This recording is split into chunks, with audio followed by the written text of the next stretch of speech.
being extremely selfish for wanting the children back instead of thinking that do the children want me back. That changed everything to me. That took me 3 years to change my mind. And that was my life changing experience. From being angry to accepting that you did something wrong. All right. So first thing we usually ask, of course, is why is this your favorite world? Like, what do you like about it? I like the details in it, and I like the world music. It has like a really old, like it's called retro and rest, right? And it has a real retro vibe with all the neon lights and stuff. Mm-hmm. And I always like those. Okay. And So also the so the you just tend to layout, the you tend to like the retro and neon light themes. It's also kind of like a bit futuristic. yeah. I I like science fiction and stuff like that. So It's almost like cyberpunky. Yeah, cyberpunk in VR basically. All right, so you can both introduce yourselves since your interview is going to be uploaded before his. They're most likely going to remember you. So, what would you like to be called? yeah, just Stevie. Okay. All right, Stevie, Yeah. and then Foxy. Foxy. Okay, so where were you born, and where do you live now? I was born in Belgium, and I still live there. Raised in a countryside, so lots of like fields of farmers and stuff. Mm-hmm. We used to do a lot. Like as children, we used to like build tree houses and stuff in the forest. Oh yeah. Yeah, all the things that that are forbidden now, we could still do them. We would like have when we were like 12 years old, we would have like mopeds and like just cruise in the forest with the mopeds and stuff. So when you say forbidden, was- what do you mean? In my country now, if you like even like snap a branch of a tree, you can get a fine. Oh my god. Yeah, Damn. the children, they are really restricted these days. Foxy, You could can't you you scoot can't over put a nail little in a bit? tree. No, Oh. no, I didn't say you move. Okay, okay, we're good. Okay. Yeah. Okay, so you don't have to give your exact age range, but how old are you, or what age range are you in? I am between 30 and 35. Okay.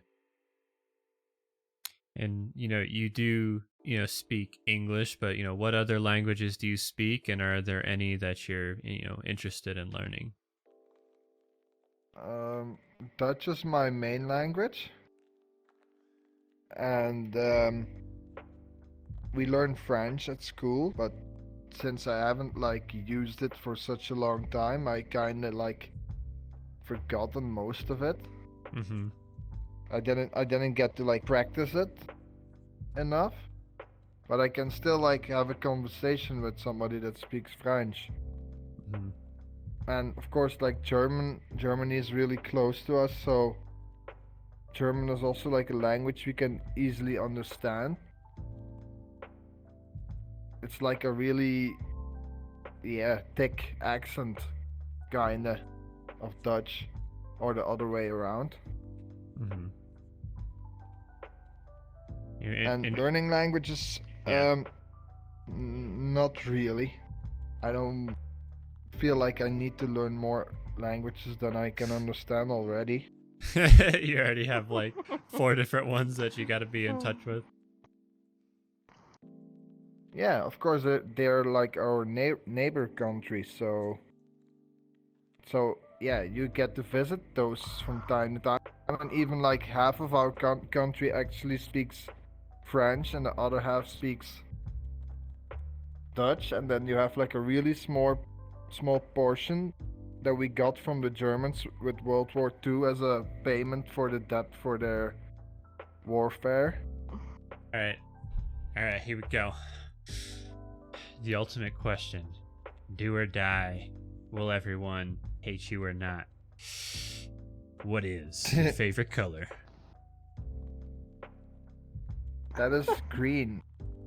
Okay. All right. I think you're the first person to say green. Most of no, my second. life, I thought it was blue. But one day I was like walking around, and I was like looking in the sky, and I saw like trees, and I was like, I actually like green more than blue because blue is everywhere. Mm. If you go in a city, there's not a lot of green, you know? Okay. So you kind of So, like it and because it's less common. But what if you walk into a room and everything is green and only one thing is blue? Do you like blue more then?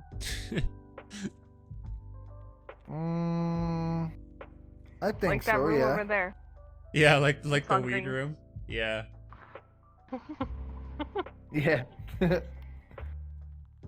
I think green is like a pleasant color. It's calming. Okay.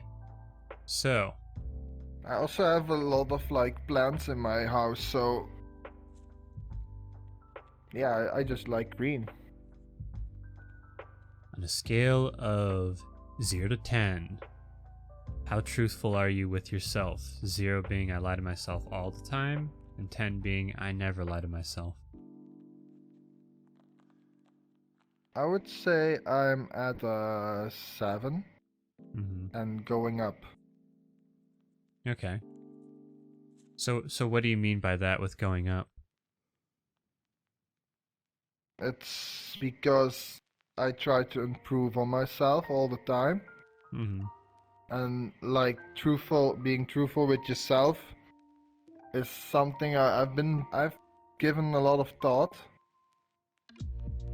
because I mean, like I said, for instance, if you would say to yourself, go and put out the trash, and you're like, oh, I'll do it when I get home, and then you're like busy, or you fall asleep, and then you wake up and you forgot about it. And when you're in your bed, you're thinking like, oh, I should have put the trash out, I'll do it in the morning. And then you wake up, and then you're like, you have to go to work, and the trash is still not out. So you lie to yourself like multiple times. And that is being truthful to yourself. That is not being truthful to yourself. That's discipline. And I had a lot of difficulty in the past with discipline, but I'm managing to like get better at it. Okay. So, I don't know if that's one of the topics or problems that we're going to get into, but now we'll sort of transition into, what people talk about is you have problems of the past and how you overcame them, and then problems in the present that, you want to talk about, and, we can work to see what solutions there are, or, what might help. So, what would you like to talk about? I would talk about what happened in the past,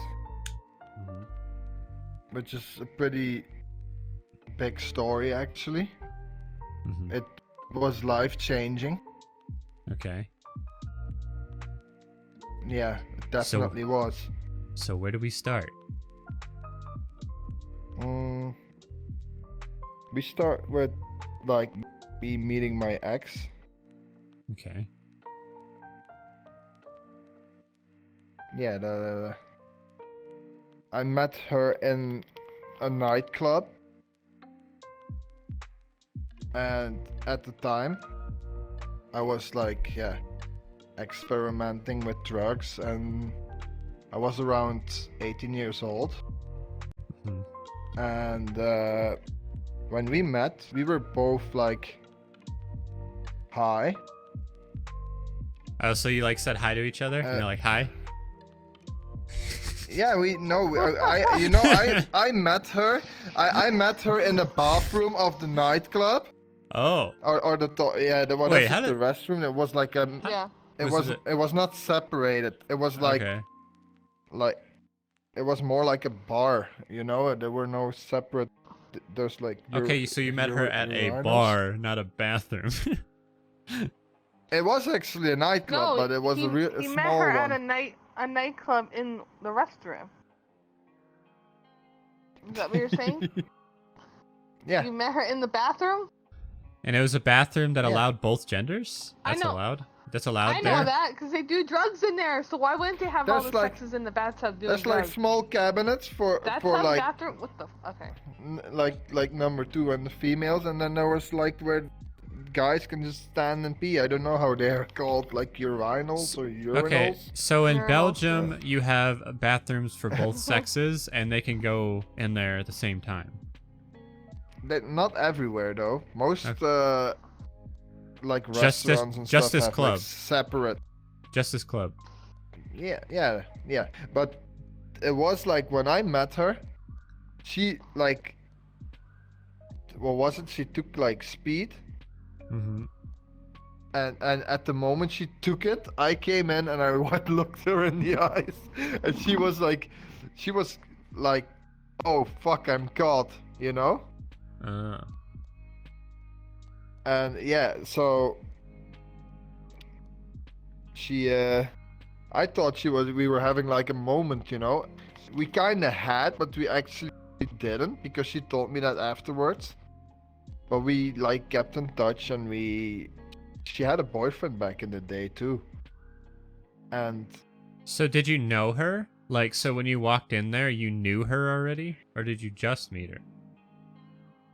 I was there with like 2 friends, and one of my friends knew her. Okay.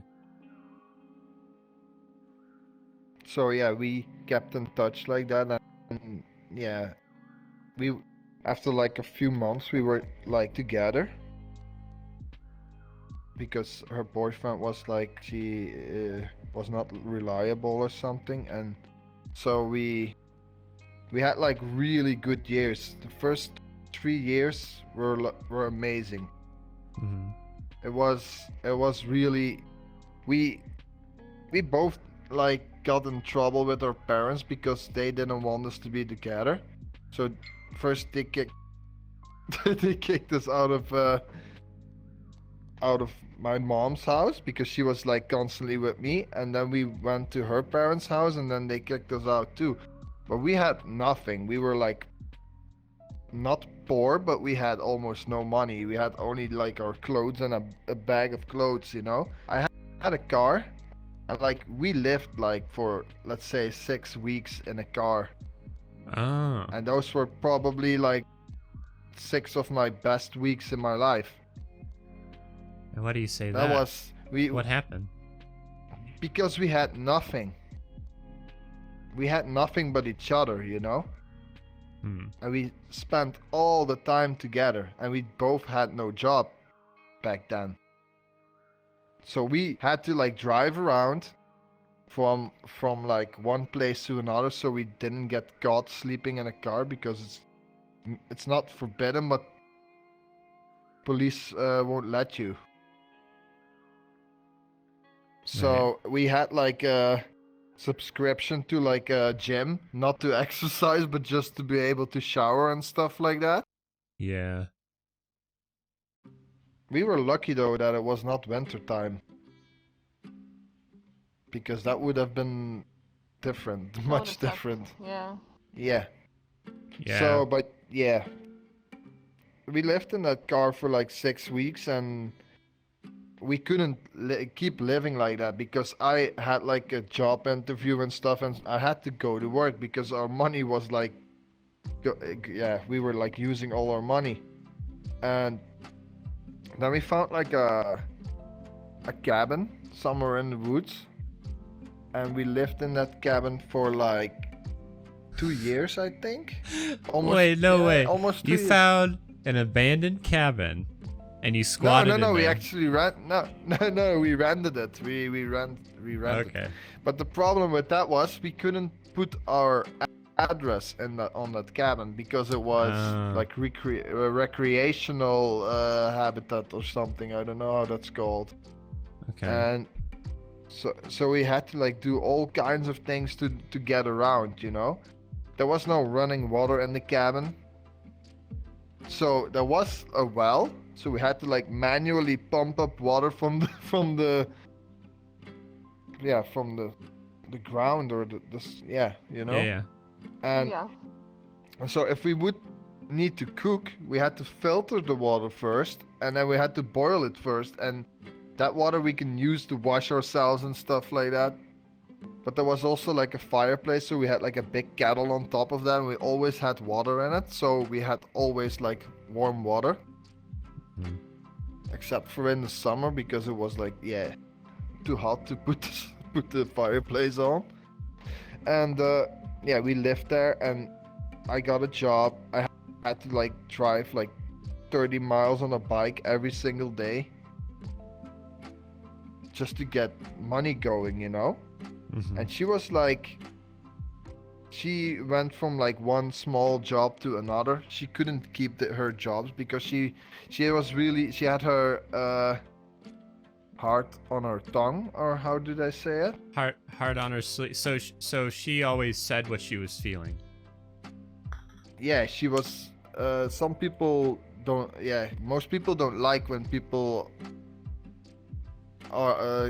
Honest? are like that. No, she was brutal too. Oh, brutally honest. Yeah. But yeah, to me she was not. Okay. And then when we got enough money, we could finally get a place like near my mom, because my job was also near my mom. And so we rented that place, and at one point she got pregnant. And I remember that day very well, because she was like, it's not safe to do this right now. And I was like, that's no problem. I was like, yeah. To do what? To get, to have sex. Oh. That's how people get pregnant, you know? And, but you know, the next week or so, she was like, she said to me like, I think I'm pregnant. Like the first day she said, I think I'm pregnant. And she went to take a test. And yeah, it didn't show at first, but the second test, the day after that, it was clear that she was pregnant. And I was Wow. like kinda in like disbelief. And then it started coming to me, and I was thinking like, I'm not ready for this. So we were considering like an abortion. And then her dad talked to me, and he was like, Steve, you have to like take responsibility for this, because what you're about to do is like murdering. It's like murder. Well, from his viewpoint, right? Right, your dad's And belief. I thought he was right, and he like convinced me, and he was like, if you guys ever need anything, you can always count on me. And it was true. He came true to his word. After that, every time we needed, like, we didn't get enough money to buy like food or something, he would like give us a little bit of money to just get food and stuff. Yeah, he was a really good guy. And you know, So this you're talking after about that- you're talking about your dad, right? no, her dad. Oh, her dad. Okay. Her dad was a really good guy. And your mom I was. still think he is. You didn't really have a good relationship Yeah. with your mom. Yeah. No, I always had a good relationship with my mom, but she couldn't stand my girlfriend. Mm. She was like, Steve, if you're gonna stay with that girl, you're out. That is what happened. Who else was in your family? And we had my dad, and that was like from day one. They didn't like my ex, Mm-hmm. and I have also like a brother and a sister, and from my dad's side I have a half brother. Are they who's all Uh, supportive, and then who is kind of not involved?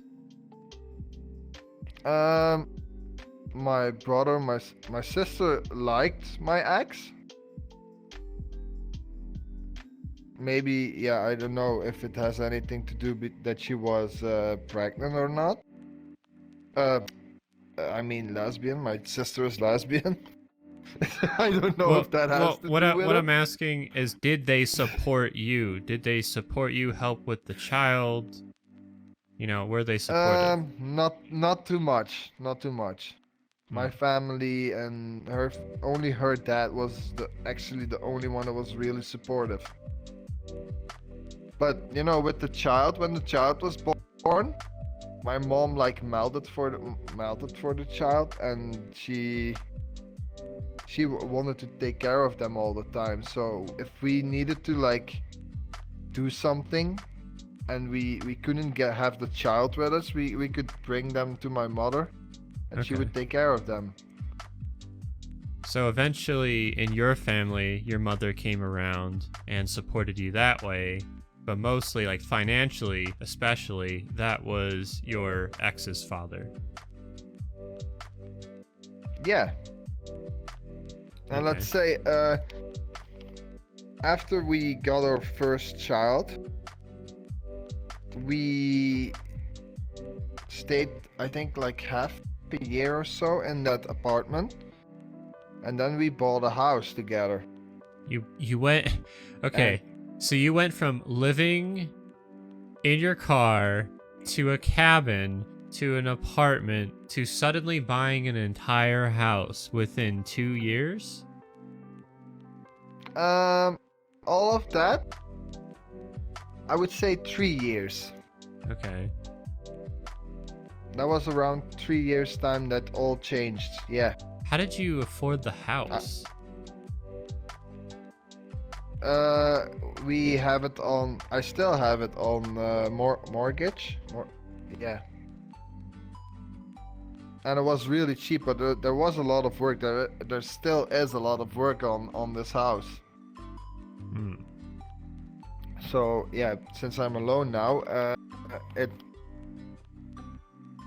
it's not easy to come by yourself and to have enough to spend on your house too, you know.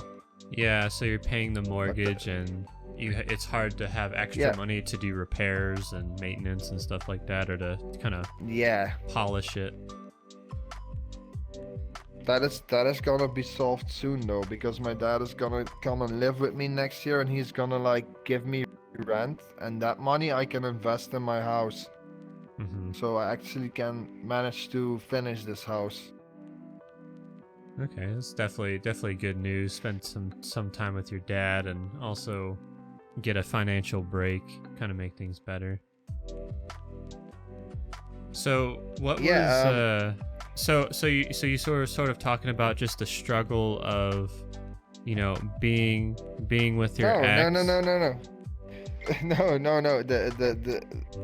The struggle has yet to come. Oh, okay. So ha- we're so living in a car and a This- cabin and having to pump, you know, water from a well, that's not a struggle to you. That's just like, oh, this is all right. This is That fine. was, if I think back to it, it was a struggle, because to get food and stuff, we had to do everything with a bicycle, you know? Mm-hmm. We didn't have much, but we had lots of fun. We played like board games and stuff. Mm-hmm. Welcome back. We we would go we would go like pick mushrooms in the forest and stuff like that, just to, you know, we were like really close to nature, and I love nature, so I had no problem living like that. Okay. So Of sort course, of like it's nicer to it's nicer to have a car, and you can go further distances, and you can do road trips, and it's nice to have an actual shower, you know. And if you live like really basic, you get an like a good understanding for what wealth you actually have. mm-hmm.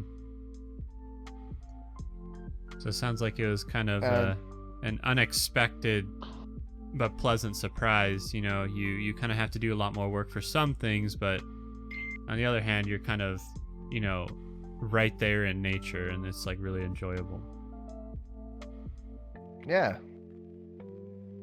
to me it is. It's not a bad.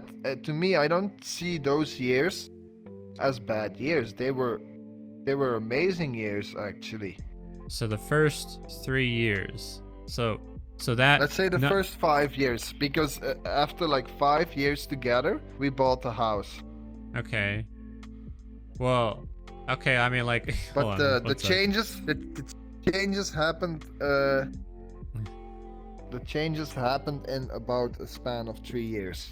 So from living in a cabin to getting pregnant, that was like 3 years. Okay. So we were already like 2 years together before we got into troubles. Let's say 1.5 year. Like we lived like Okay, so year so with you my got a mom, house. So and you then- got a house, yeah. and then what happened to where everything went wrong?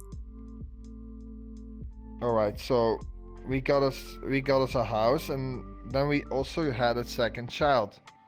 The Mm. first one was a girl, by the way, and the second one was a boy. And you know, at some point, we were both drinking heavily. We were heavy drinkers at some point, because I there was like a moment when I was like, you have to get a job too, because she didn't had a job all this time.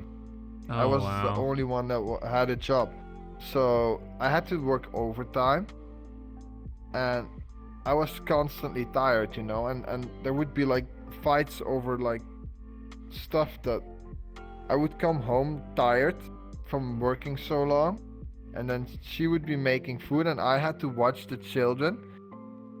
So we had a fireplace and stuff, so they don't touch the fireplace, you know. You have to watch your children if they're really young. And so she would get angry at me because I was falling asleep, like I wasn't being a good parent, because and stuff like that. But actually, because of the financial struggle we were going through, we just couldn't bear each other anymore at some point. There was like constantly like oh, what happened to this money on the bank? I would tell her, and then I'm like, yeah, your children need food, don't they? I was like, yeah, but this much? And then I would see her like buy like trinkets and stuff like that. Mm. And I would get on her. I would get angry to her. She would be angry at me because there was not enough money, you know. So what I'm There were kind of like- hearing from that, just to make sure I understand, is the entire time going from living in the car to the cabin to the house, you were working, and then at some point you started working overtime and going over to, you know, where Yeah. you're at in the house. You know, you come home super tired, you're exhausted, and you'd see that, you know, she was cooking and doing some things, and then kind of not really watching the kids as well as she could. And then on top of that, you know, when you would ask her about like, okay, so where is this money going? So because like I don't feel like you need this much for food, and like, you know that because you've bought food for your kids before. And then you started Yeah. noticing that she was buying stuff for herself and putting herself before you and the kids. Oh, there's like a really important thing that I forgot to mention actually. At some point before the first child was born, her mom died. Mm. And she had been my ex had been in psychiatry before. So she was getting therapy? She had therapy when she was like before we get to know each other, you know? Okay. And so she already was like mentally like unstable, I would say. And when her mom died, she literally, I saw her like her world fall apart. I can still see on the pictures because I didn't throw them away. She either didn't threw the pictures of me away, you know? It's our past life. You remember your past and you live for the future, right? And you can see on the pictures at the exact moment when her mother died. Hmm. Because she was always smiling before, but after her mom died and she was pregnant, so she also had like some postnatal depression, or how is it called? Right. So after that Postpartum moment, depression. she changed. She changed from day to night. That was a really important thing I forgot to mention. And so we bought a house together after her mother died.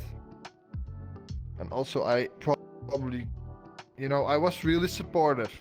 I really was. Like the first week I was like really supportive, but after a week she was still crying. I was like, you need to get a hold of yourself. You're gonna have a baby. But she never got out of that depression. Mm. And she would start drinking, and I was like, oh, if you're drinking, I'm drinking too. You know, and with that, it's like, yeah, you drink your money away, and we were like going in a downward spiral, and it was like pulling us deeper and deeper into that dark place, you know, of a relationship. And then one day came, and that is now, I think, 5 years ago. Yeah, 5 years ago. There was a letter in the mailbox, and it stated like we didn't have any right for the money you get from the government in our country for your children going to school, because our daughter was going to school already. And that just meant that my child was not enough on school. And I put that letter What do you mean? before her. Not enough? What does that mean? If in Belgium, if your children go to school, you get some kind of Compensation? commission from the something like, we call that like teaching money or something. So she wasn't making sure that their daughter was going to school. My daughter was less than 28 days on school. Oh. Okay. That's Yeah, what's so- that's.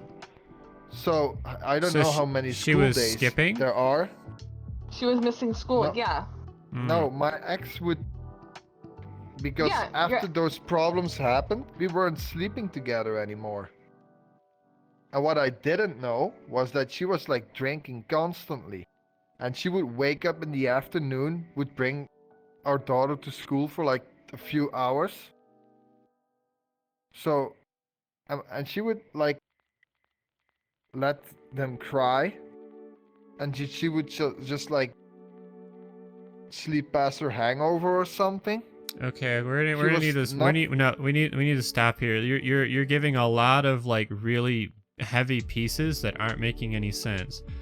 Okay, so the first Yes? thing we want to clarify is, at some point you realize that because you were going to work, that she wasn't making sure that your daughter was going to school. Yes. And then I heard you say she took her to school, but then you said for a few hours. What does that mean? yeah, she would like wake up. Like, let's say they have to go to school at 7:30 or 8:30, I think, 8:30, and she would like not bring my daughter to school at 8:30, but she would bring them at school at like 12:30 or something. Oh, a few hours late. Yeah, a lot of hours late actually, but she wasn't. Yeah, but those children, they need like structure, you know? Yeah. And she wasn't providing the things that she needed. And you know, but with that letter came like another letter, like a day or two later. And that was like a letter from Child Protective Service. Because Oh. school had informed them that our daughter was not going to school, or like barely to school. And so one day they bursted in our house. I was at work, and they just took our children. When you say bursted, you mean like FBI open up, kicked down the door, and then just took her? Yeah, no, they ringed on the door, and my ex was still in bed, and they had like a whole report of like, yeah, she was still in bed. The children were running around like with full diapers and stuff like that. She wasn't taking care of our kids because she has. And here is the big part, you know. I was always angry at her. I was so angry at her for like not taking care for our children, you know. That was the only thing I could see. I was angry at the people that took our children, like foster care. They are in foster care now. I was angry at everybody, and it didn't help me whatsoever, because it only held me back from seeing my children, because I can't see them till this day. Today? Because Or do you mean can't- like I you're can't not allowed see- to see them?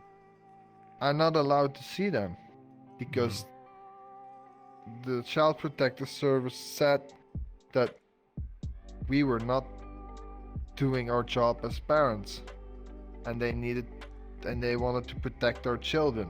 Did you go to court about it? Yes, I did. But that works completely differently in Belgium than in most countries.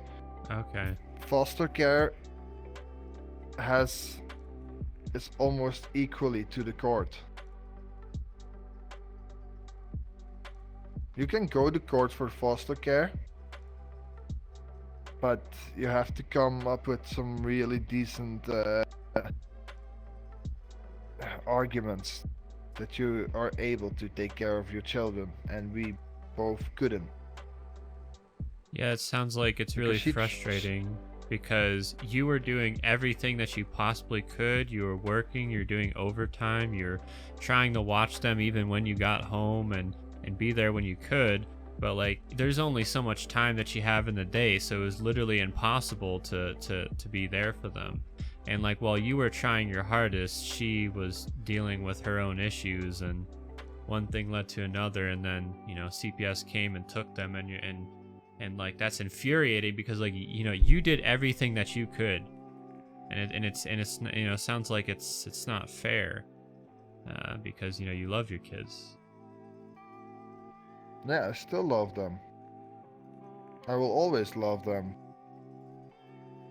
You know, the biggest mistake I made in the whole relationship with my ex, because it lasted for 10 years, about 10 years. I would say the last 2 years were the years that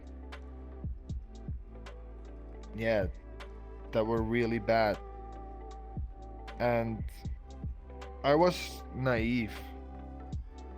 I was being too naive because, you know, I knew that it wouldn't last like that.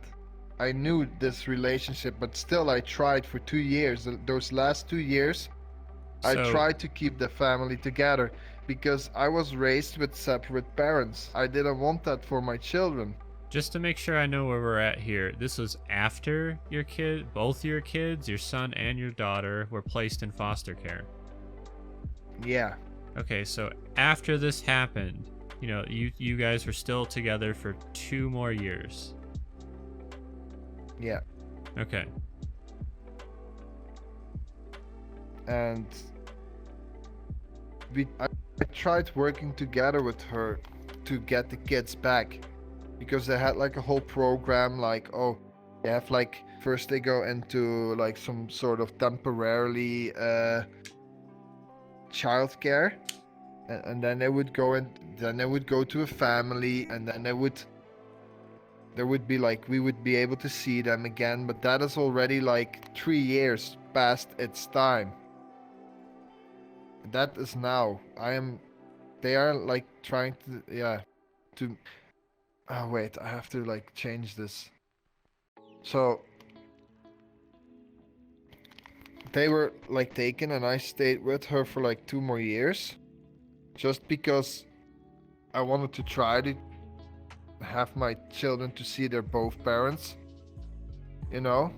But one day we were like drinking, and then I snapped and I said, "Yeah, this is it. Now I'm done."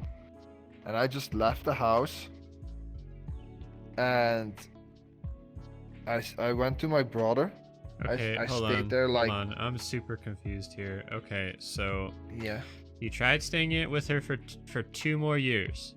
At the end of this 2 years, one day, so you're trying to get your kids back, you're going through the course, you're doing everything you could, and then one day you came home and, you were both drinking, and then you snapped on her.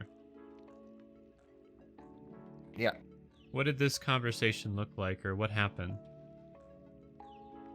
Yeah, she said something like,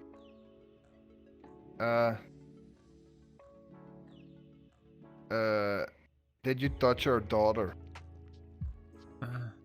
What? That's what she said. She was drunk when she said it, but still. I was furious. If I would have stayed there, I would have done something I would have regretted. But why? Why did she say that though? She just said it out of the blue after you guys didn't have your kids for so long? No, because foster care was talking that my daughter was saying stuff, but it was all. Oh, okay.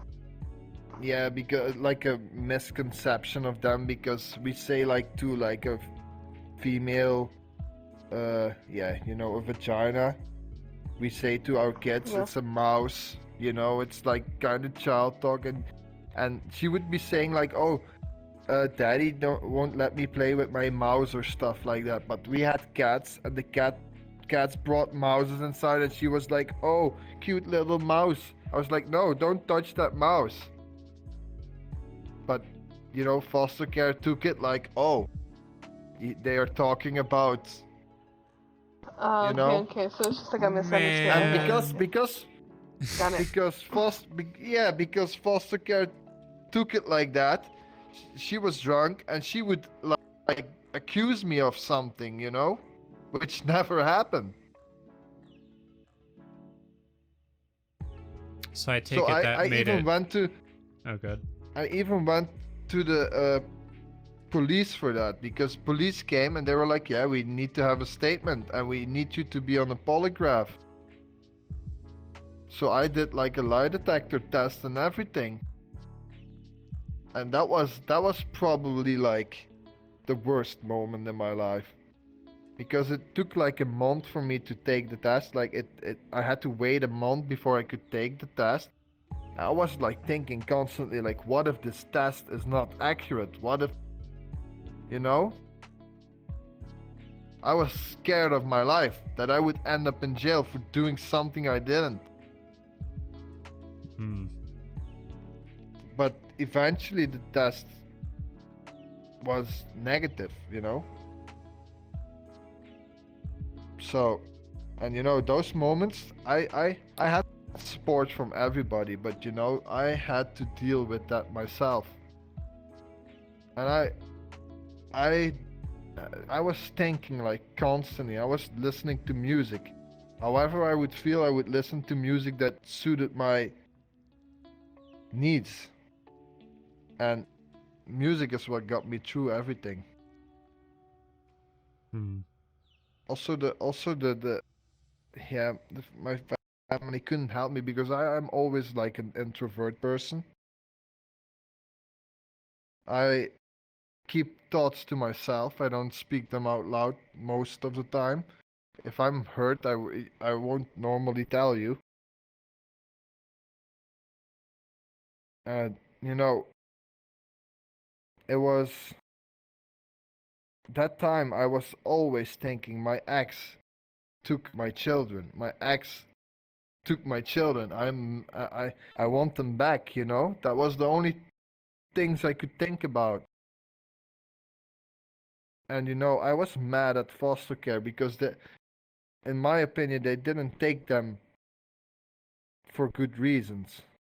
But after being like in that program of foster care and stuff, they needed to see from us that we were able to be parents again. And as long as I was like being angry and stuff, they wouldn't let me. Hmm. So I had to like rethink all of that. And the thing that changed everything was like one day one of the foster care people came because they have like people that go to the children and look at them, and they have also people that go to the parents. And that person told me like, Steve, this is not about you. This is about your children. And then I thought like, yeah, I was being selfish. I was being extremely selfish for wanting the children back instead of thinking that, do the children want me back? That changed everything to me. That took me 3 years to change my mind. And that was my life changing experience. From being angry to accepting that you did something wrong. And what was it that you did wrong? Being selfish. And what It did was not, selfish look like? of course, my ex was the one that caused most of the problems. And afterwards, she went to like do a test or something, and she was like, they told her she has borderline. Ah, And she also had like compulsive disorder and bipolar or something. so she had She had obsessive compulsive disorder, borderline personality disorder, and bipolar disorder. She had 3? Damn. she has been diagnosed for all 3 of those.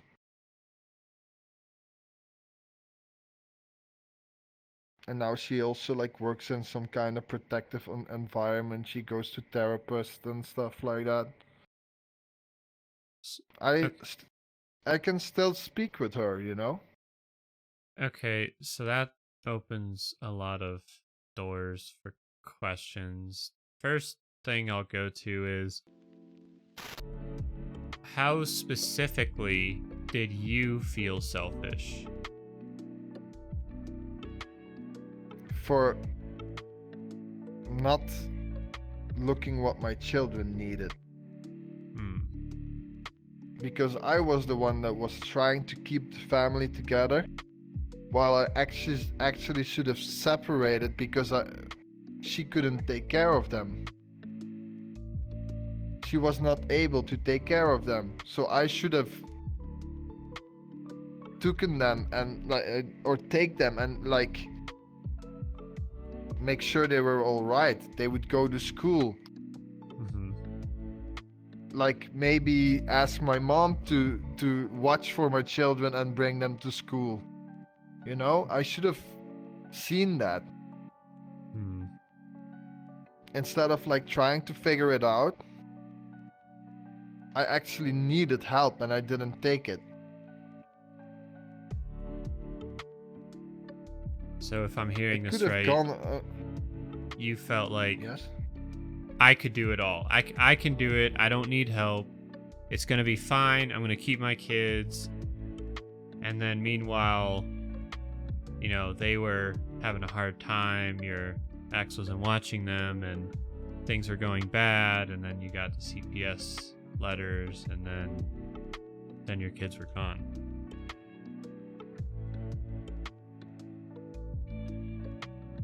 And like half a year ago, you know,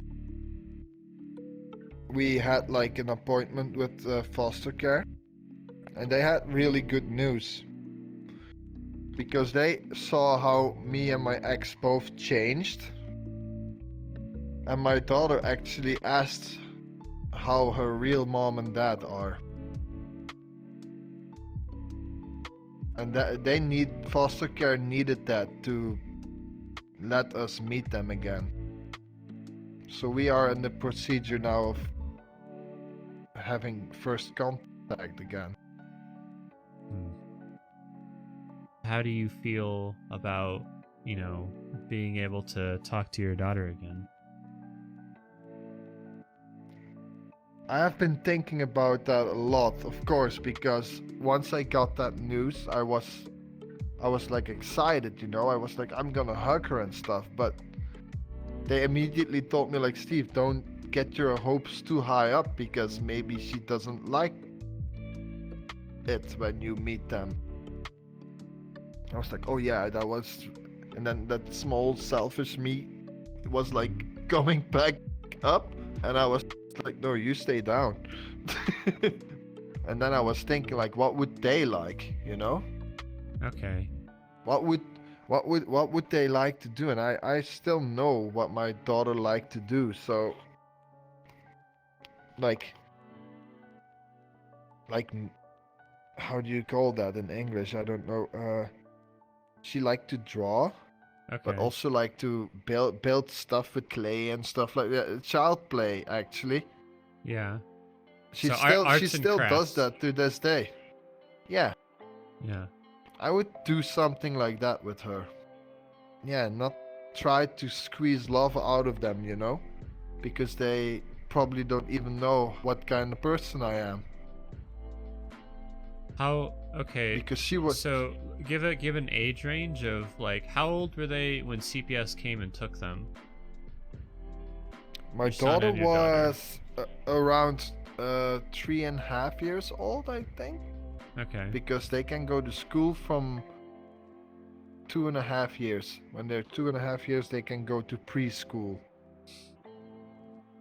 So, and my son is like 1.5 years younger.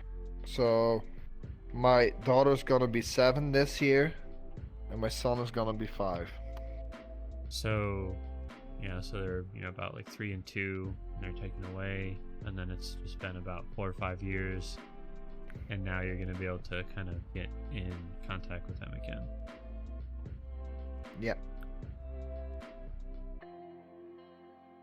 So after all that what happened, you know, after all like being angry and stuff, I never was an angry person, you know. I always try to see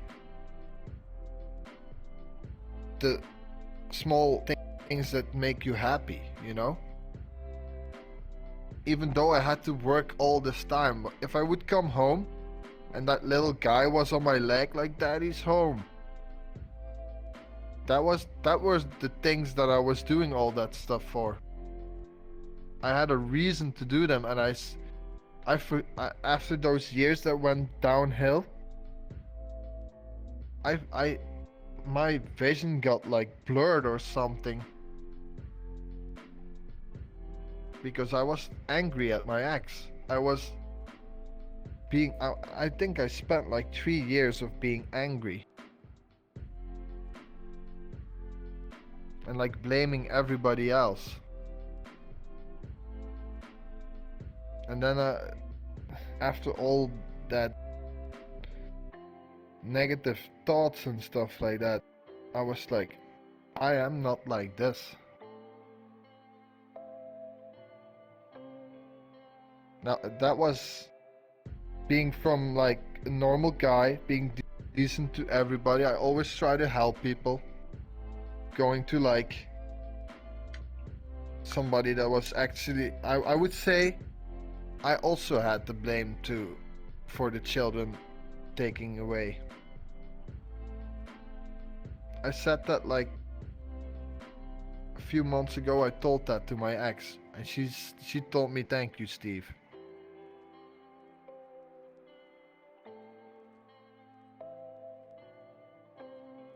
Oh, that's trying to find the words to give that justice. It's like that's incredibly admirable, to say the least, because not only did you have that life-changing moment of where a CPS worker came in and said that, you know, this is for the kids, and you realized, you know, that you're being selfish, but you also did some, you know, work on yourself and had the grace to talk to your ex and say, hey, it wasn't just your fault, it was my fault too. And it sounds like she really appreciated that. She needed that too to move on. And I needed that as well.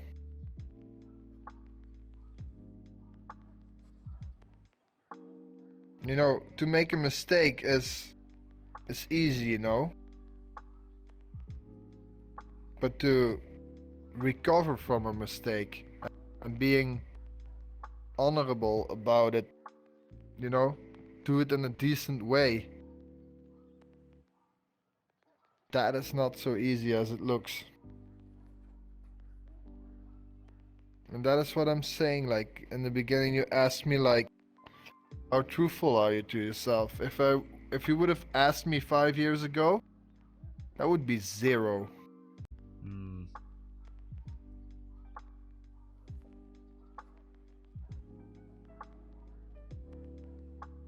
So I guess a couple closing questions is, well, so this is kind of like over the span of, well, you said 3 and then 2 and then about 4. So you might as well just say like about 9 to 10 years, like a decade. Just kind of have gone by with all this happening. And it was a decade. And you still talk to your ex every now and then just to see how she's doing? Yeah. Sometimes she sent me like, let's say for like, there was like this app that was going around where you take a picture and they would like make the picture animated, like they would sing a song or something, and she would send me like a picture from our son like doing that, you know. So your ex is in contact with your kids? I'm confused. No. We still get updates from foster care. We get every now and then. We get through WhatsApp. We get pictures or videos about our children and what they did. So she sent something that she got. No, I got it too, but she just made one of those app videos from it, and I loved it. Oh, okay, I see. So she took the thing she got, put it into the app, and then made it like a present. Yeah. Okay. That was like stuff like that, you know. It's not.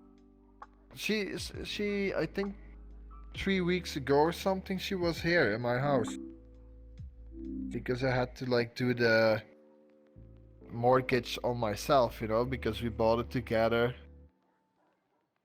I actually, if I look at it,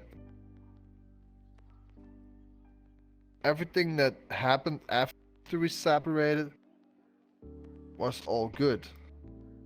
It slowly started to get better, you know?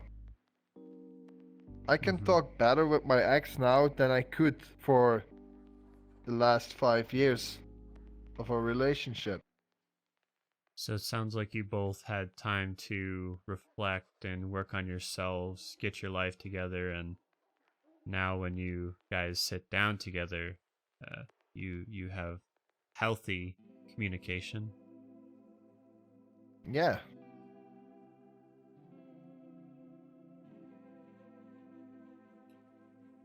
Okay. Accepting that was my biggest life-changing moment in my life. Accepting what? Accepting that it was not all her fault. Accepting that I was I had blame in it too. And that is what I meant with being selfish and naive, you know? Yeah. I was So naive for trying to save the family. I was yeah, selfish for have you seen Spider-Man or the Spider-Man movies? yeah. You're not Superman, you know. Can't do it all.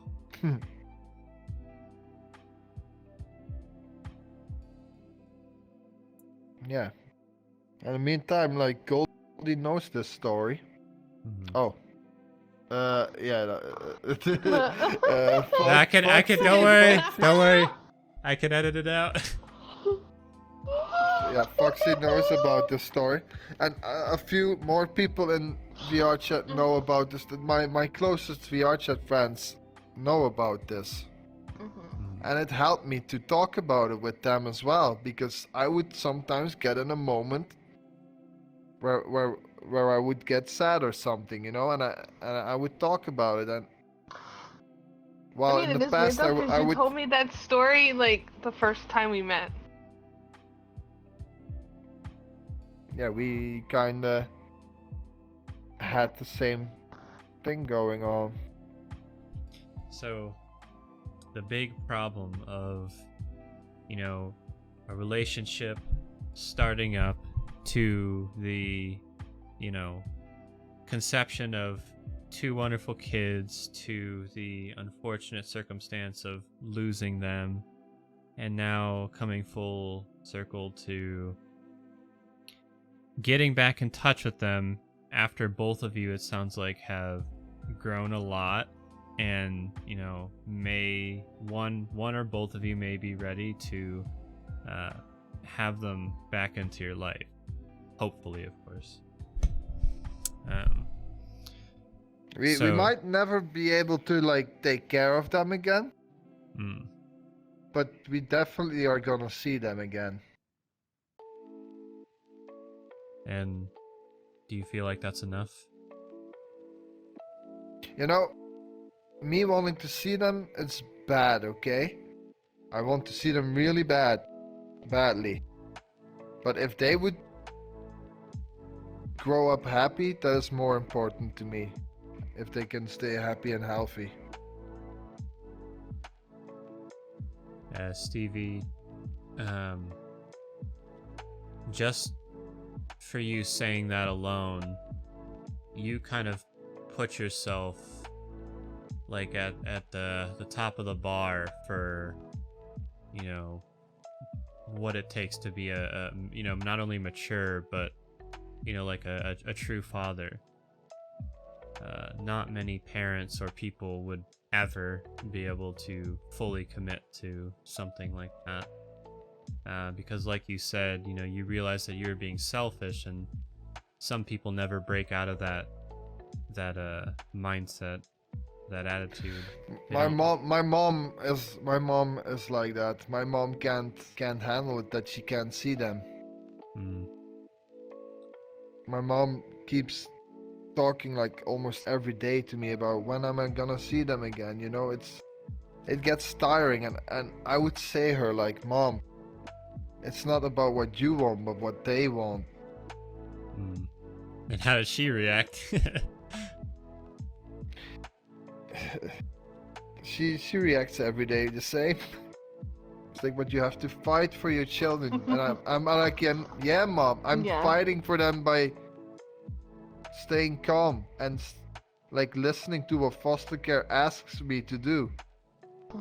Instead of like being angry at them, because my mom is like angry and you took our children. She basically reacts the same like I did, like when it happened.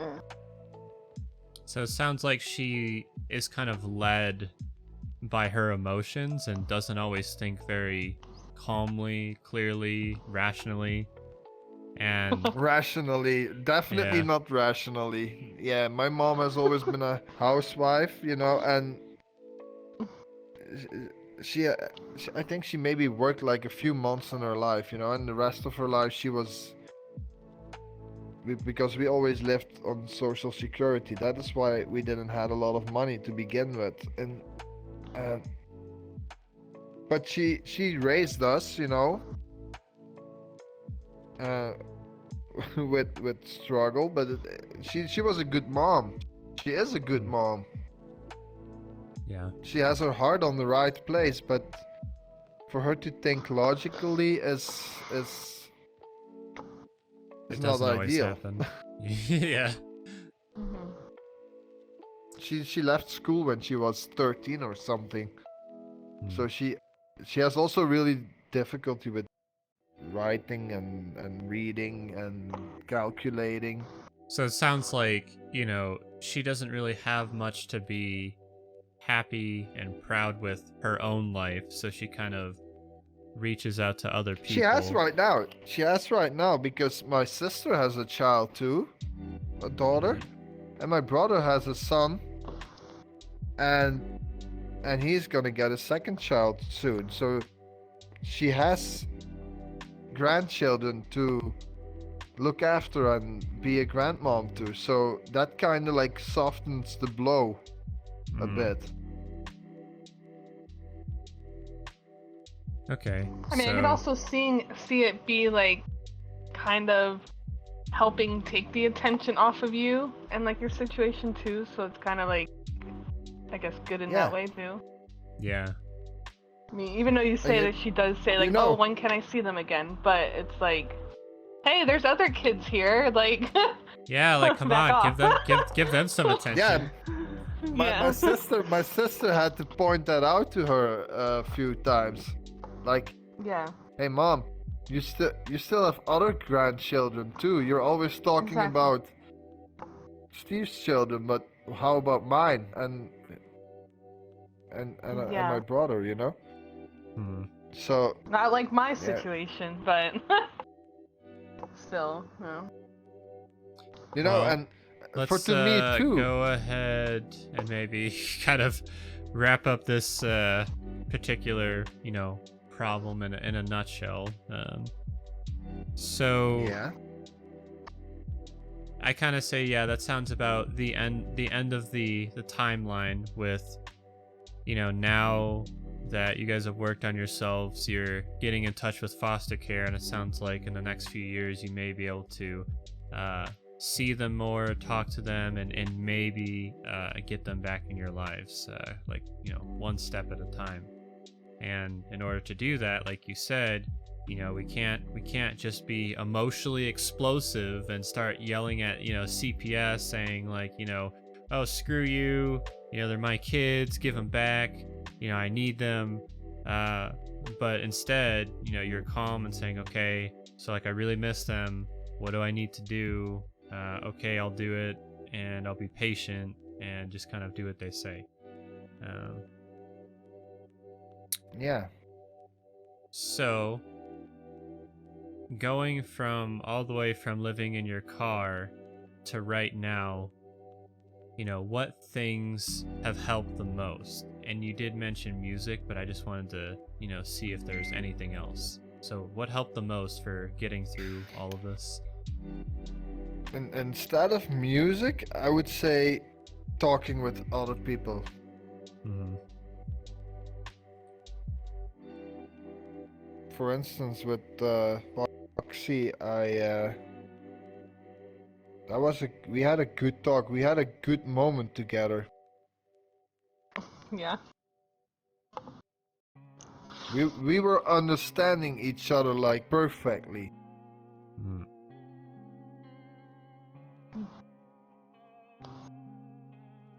Just a little summary of that. I had placed my daughter for adoption, so we kind of had like a similar thing with not having our children, and yeah, that was like a good So- moment. Yeah, so something that you guys definitely had in common that was really emotional for both Yeah. of you.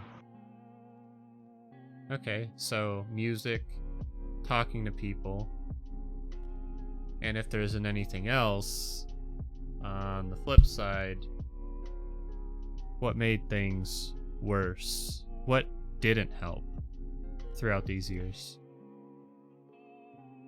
Mm, my mom dragging on about it. Her not understanding why she needs to think this way. Mm. That's also, my dad is also pretty, like, let's say, offensive about it. They're still in their like offensive mode, both of them actually. So attack, attack, attack! You Yeah. gotta yell and beat down the CPS door and you know plan like a whole robbery, Yeah, kidnap our kids back. I got. They have to get their pitchforks and their like Yeah. their torches and like. I totally understand that. Yeah. Well, I mean, I'm surprised you haven't mentioned the obvious. Something that made things worse. Myself. Well, I mean, sure, you sort of recognize that you could also shoulder the blame a bit, and that there are things that you could have done better. But there's the really huge one that I'm looking for. What made things a lot worse?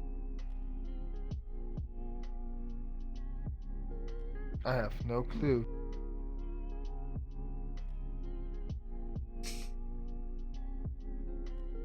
I don't know if I Oh, can make the hand wait, gesture. are you looking at the green room? Yeah, yes, we made it so much worse. Yes. No. No. Actually, I can tell you, like, if I would have met her sober, and she would have been sober, we probably wouldn't have started dating and stuff. Because we are so different. We are completely different people. I was more like the calm guy. Like, and she would be like wild, you know? He is pretty calm. So like yin and I mean, yang. I'm calm when I need to be. I'm calm when I need to be. Order and chaos. Well, no. Okay. So again, you know, I was actually, you know, maybe thinking of something else there.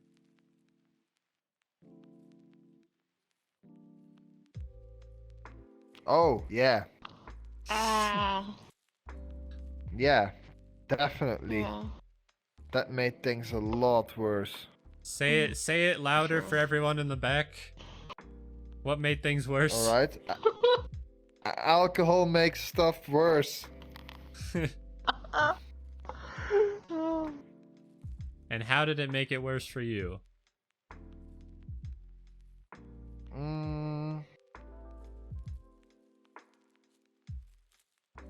Just by actually not being capable of taking care of your children when you're under the influence of alcohol. So, you know, for So you bo- and so your both ex. of us. Yeah. Yeah. All right. Well, She I think she would like drink till the same level of drunkenness, but I would still be able to get up and go to work while she didn't. okay. So what I'm hearing for that is you were the functional alcoholic, and she couldn't manage very well. Exactly. Yeah. Wow. After we separated, I didn't touch alcohol for 2 years. Okay. And what about now? Now I drink in the weekends Okay. when I'm off.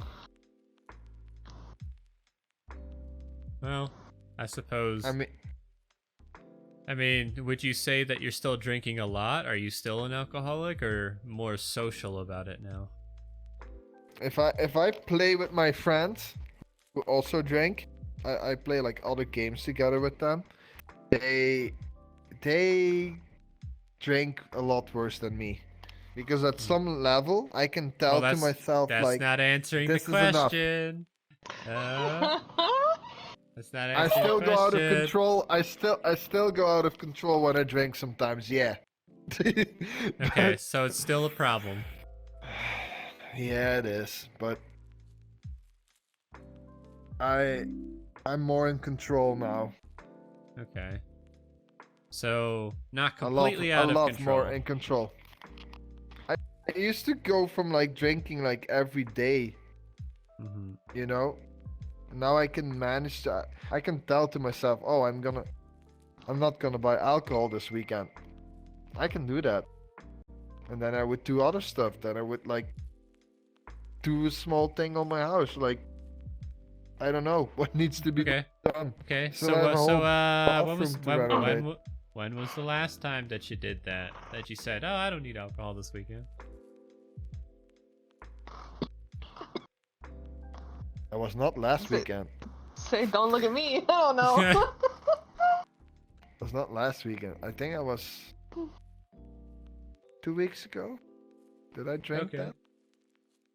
Because Yeah. CPS is gonna look at that and they're gonna be like, "Well, still see that you're drinking a lot of alcohol, and we don't know if that's gonna be entirely safe for the kids. They'll look at any little thing that they can find, So that Of may be course, yeah. the last barrier to getting them back one day is, you gotta let go of the bottle. Well, I don't think, is that a goal of yours? To get them back? Yeah.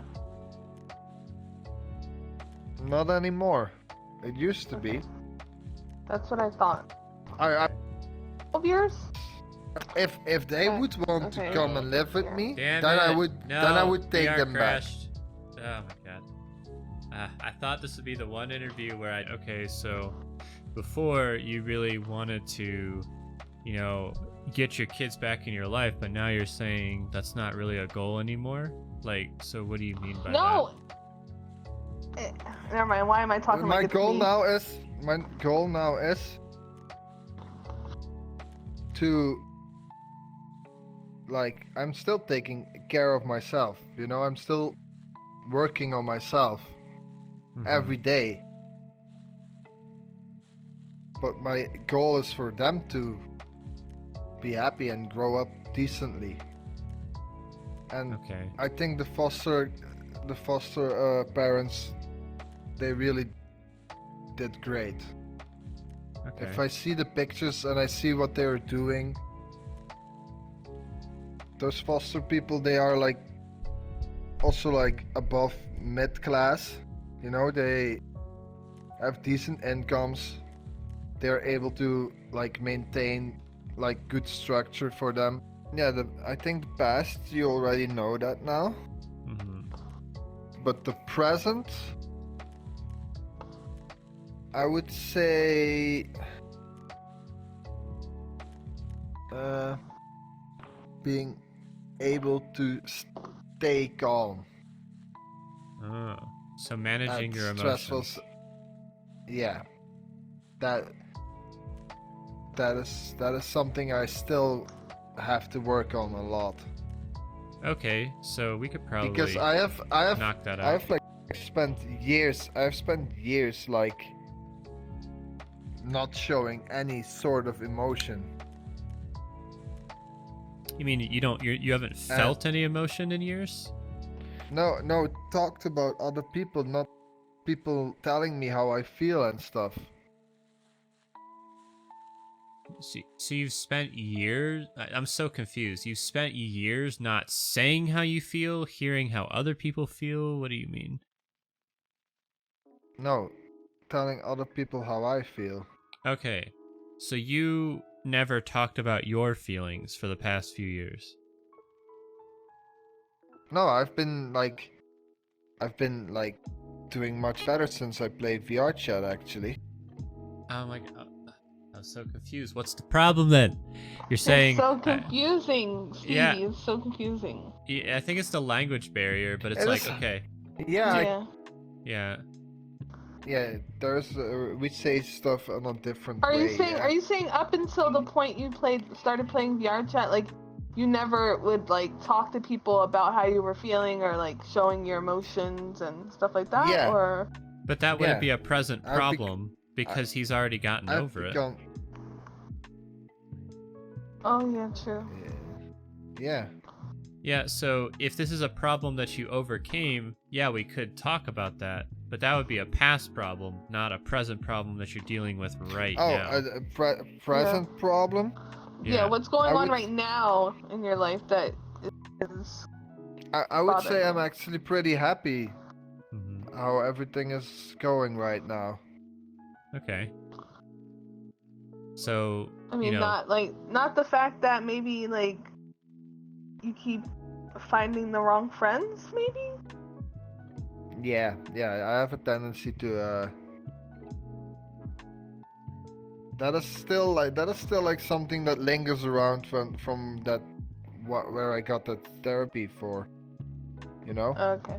so you That is something no, it's not like I can't say no to anybody, but it's difficult for me to once I get to know somebody and it doesn't work out, it's difficult for me to let them go. Oh, okay. So That so if I'm hearing this that right, is- if I told you take down your pants and show me your wiener, you could tell me no to that.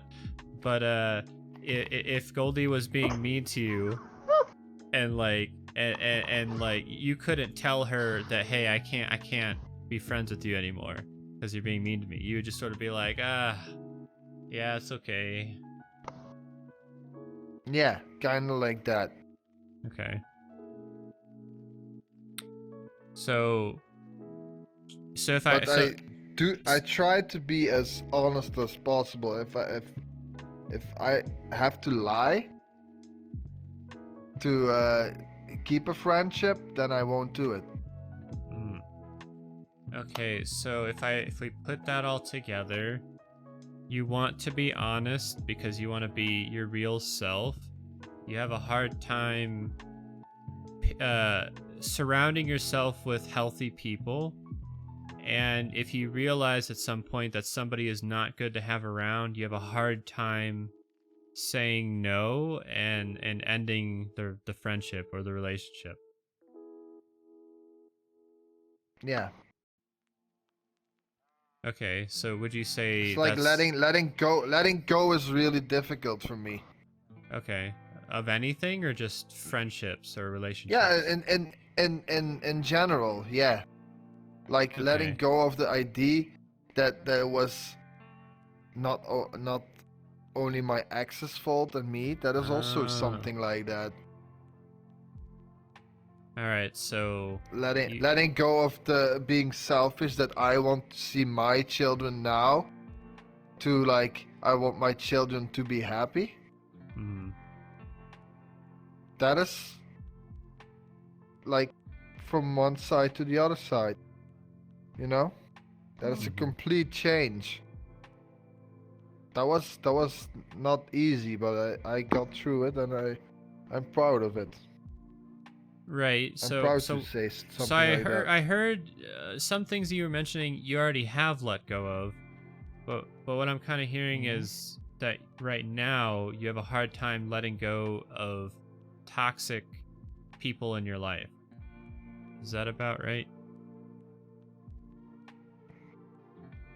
I can distinguish them from one another, though. I can say, like, for instance, like Foxy is like one of the closer friends. Mm-hmm. I think I would like count like 10 people I met online as actual friends, like adults that have that have an understanding and stuff, and where I can actually talk with them, you know. Mm-hmm. So have like a good connection, you know, whether it's common interest or talking about emotional stuff, things about our past and what we're dealing with. So people that can have, you know, both of those kind of conversations and, you know, spending time together. Yeah. Okay, so what would be the problem? Like, so if you had to put it in as few words as possible, what would you say the biggest problem is right now?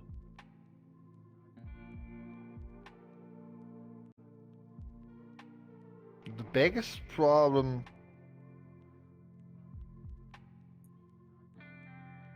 is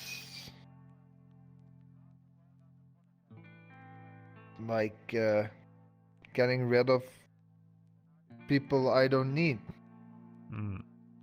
So then that goes back to letting go of people who are not good to have in your life. Okay. So let me see.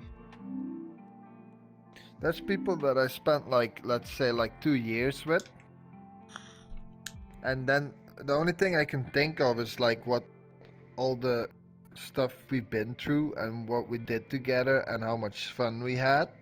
Mm-hmm. Even though their personality, I don't like their personality. Okay. Well, if we want to work on the goal of being able to let go of people who aren't good to have, you know, in our lives, we have to understand, you know, what is a good close friend to me? You know, what is that person? What are the qualities they have? What do we do together? You know, what does that look like? So, you know, let's start with identifying what is a good friend that deserves to be in my life.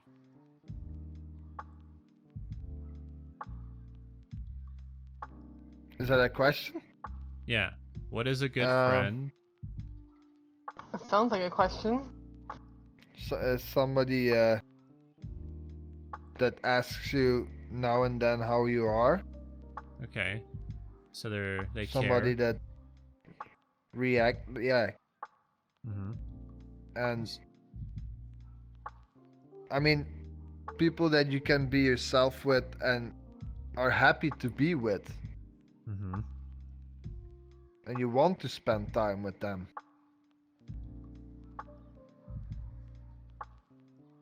I think those are like people you can trust. Yes. That is true. So recapping that. That is what broke my relationship in the first place. I had no more trust in my ex. Mm-hmm. So, if I heard that right, you know, they ask how you're doing, so you know they care, they're compassionate, you know, they enjoy spending time with you, you enjoy spending time with them, you know, you have common interests, you know connect with each other on you know multiple levels, including emotional, and then most important of all, trusting each other, you know, and I'd also like to add, are they reliable? You know, it's a big part of trust. You Oh, know, there's that word again, reliable. Yeah. Yeah. I remember the reliable. Yeah, Yeah, but can that is you true. count on them? You can you trust them? Are they reliable? All right. Well, so Foxy, do you have anything to add? No, Okay. No. I just agree Dude. with everything. Makes Okay. sense to me. All right, so now we know what a good friend looks like. So I'll ask, so these are some questions you have to ask yourself. Okay, so here's my checklist. Enjoy spending time with them, trust, or reliable. They ask how I'm doing, and we have good conversations. We open up to each other. All right, so you have all these check boxes, right? So let's look at somebody who you don't want to keep in your life. How many boxes do they have checked off? Oh, good.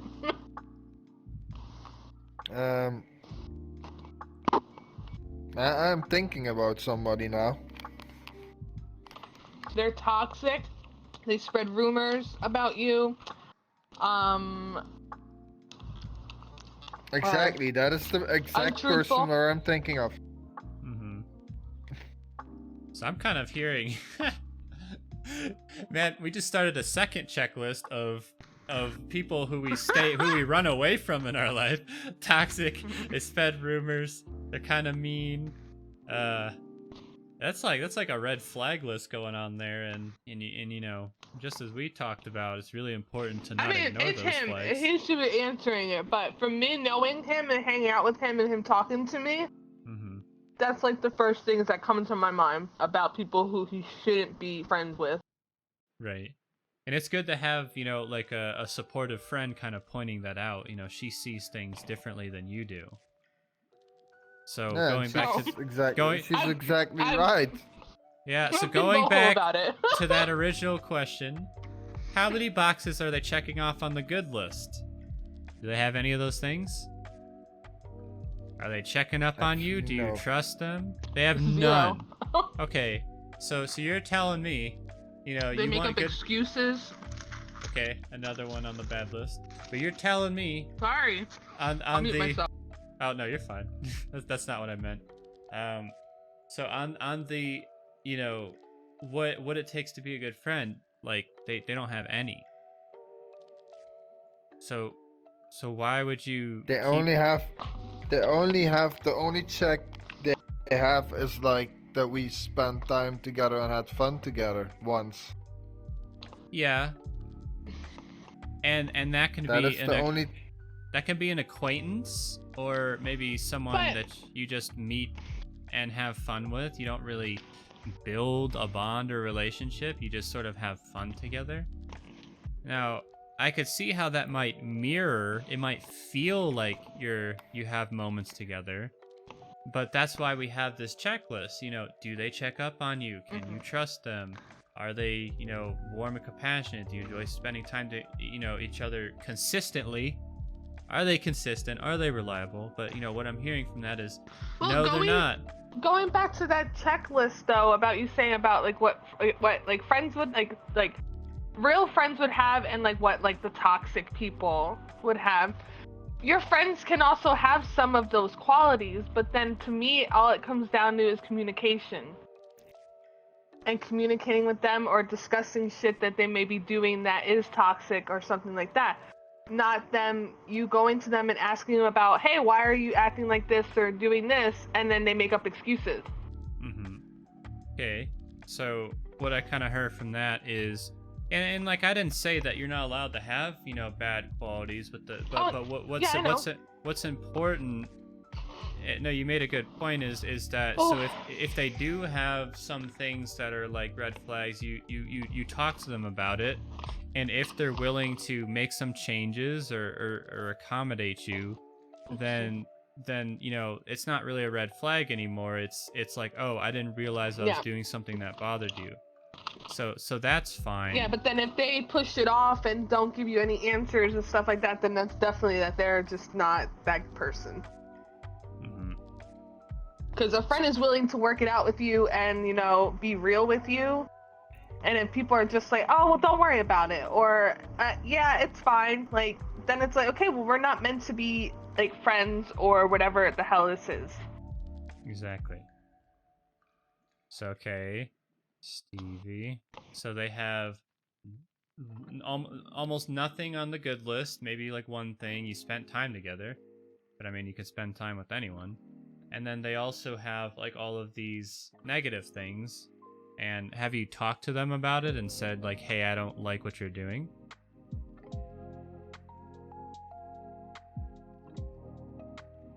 Some of them I never got the chance to tell them. And Did you just cut them out, You- or what happened? they cut me out. Ah, Yeah, so that's maybe the bad thing about it. So maybe they already knew that you were going to call them out on it. They saw the signs that, you know, oh, I can't just push him around anymore. I can't just manipulate him. I can't get away with spreading rumors and being toxic anymore. So like when I asked a question of like, do you have any advice, guidance, or a statement that you would like to say everyone? Like what would that look like? If bad things happen, you learn from it and you accept them. My message would be something like, just never give up hope. Remember to stay happy. Going through so much struggles over the years with your partner and your kid, custody, your mental health, working jobs, and then on top of that, just kind of trusting people, knowing like what a bad person looks like and knowing what they sound like, this and that. And after having gone through all of that pain and suffering, you know, with trying to get your kids back, boom! What do you have to say to the audience?